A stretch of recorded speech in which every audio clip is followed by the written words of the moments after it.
abagala abalungi abeekumi na kusenga 5356 mbaniriza ate nate olunaku lwaleero kansubira muli bulungi na gye musinziira okubeera nga mundaba oba nga mumpuliriza. Olunaku lwaleero tugenda kwogera ku mbolo ng'eri mu mana.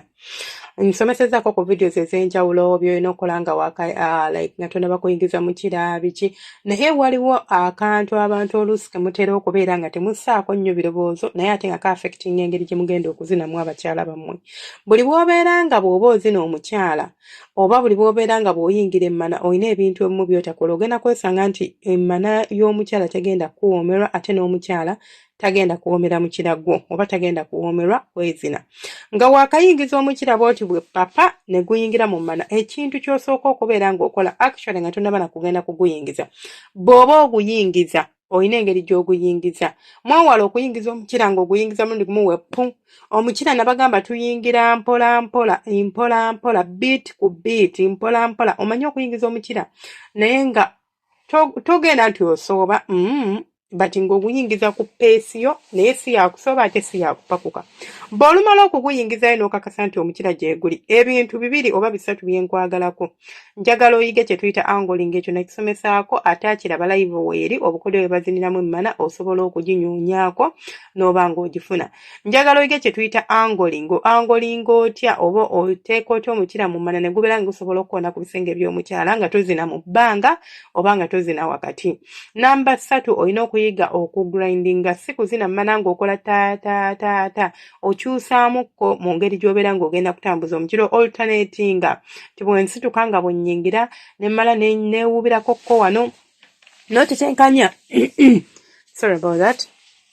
N'otetenkanya ng'oddako eno nga bw'oddako eri, si kubeera ng'ofokasinga ku kifo kimu gwe just okuba bukubi wantu wamu weewo. Ekyo si kye kigenda okubeera nga kitukolera amakulu. Bw'oba oyagala okubeera ng'otegeera ekigenda okukolera amakulu kwe kubeera nti at least bw'oba oli n'omukyala oba mba muli mu kikolwa ky'okwezina, omukyala omala omutekamu omukira olina engeri gy'ogutambuzaamu.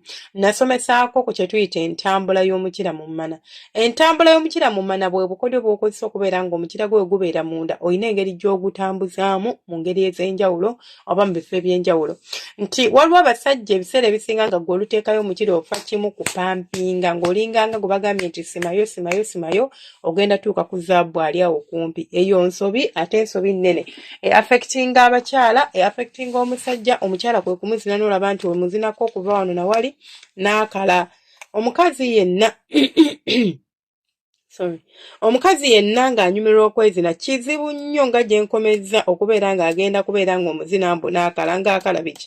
Ekisooka gy'okoma okuyima, gy'okoma okubeera ng'onyumirwa oba gy'okoma okubeera ng'ofuna ki amazzi.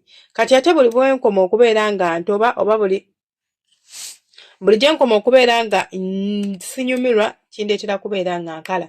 Era akamu ku kabonero k'osobola okulabirako kwe kubeera ng'emmana y'omukazi ogiyingidde etobye bulungi ng'etobye nga bw'okiwulira. Mu mazima olumala okugiyingira ng'etobye bw'etyo ogenda okulaba ddakiika mpaawo zaaga ate ng'akaze mu bbanga ttini nnyo. Omanyirawo nti kaakati engeri gy'okikolamu si ntuufu. Kyusaamu nga tonnaba kubeera ng'omudisappointinga oba ng'omulekera okubeera ng'agamba ate omwami wange bino biki byaliko nga sibitegeera.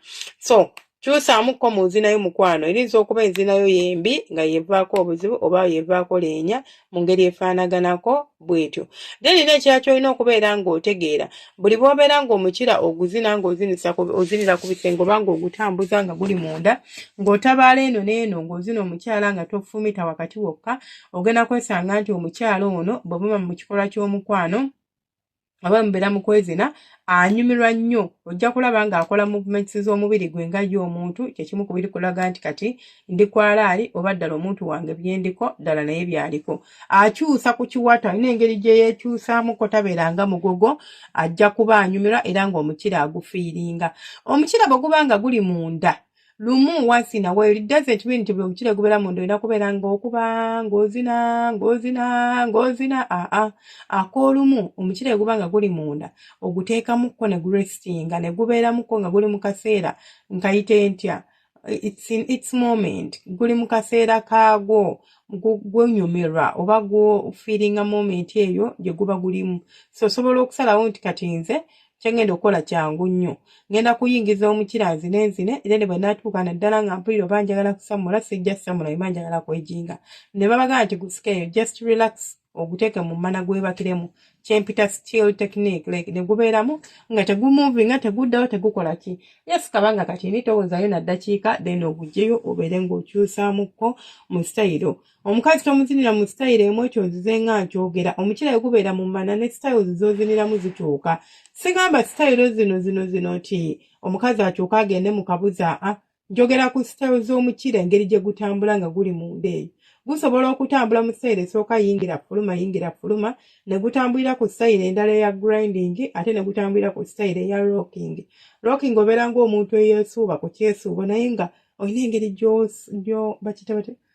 gy'otambulamu oba gy'oseereramuko ku kyesuubo ekyo naddala kino kye bayita slide ky'otuulako ne kikuwuuba n'okkirira wansi kati embeera eyo bwetyo oba omukira bw'obanga ogutadde munda osobola okuteeka mu mbeera efaanaganako bwetyo n'oba ng'omuntu ali mu kyesuubo ng'oba ng'omuntu ali mu kwesuuba then ekirala ky'olina okubeera ng'okola ng'omukira guli munda eyo omukyala omukwatakwatako bannange omukira bw'oguteeka munda tekitegeeza nti fokasinga ku kyuli kyokka engalo zo zirina okukola emimwa gyo girina okukola munywegereko nga bw'omuzina ate ne kyasobola okumweweta ku bbere nga bw'omuzina osobola okubeera omukwatirira ku bitundu ebyenjawulo nga bw'omukwasaganya mu mbeera efaanaganako bwetyo rather than okubeera nga ggwe munnange omuntu wo omukwatanga bw'oba oyagadde oba oteekayo buteesi n'ogenda weewale nnyo okuzina emmana ng'oyingira kapaalo ozina kapaalo olinga alina gy'olaga oba olinga alina by'oyagala okuggusa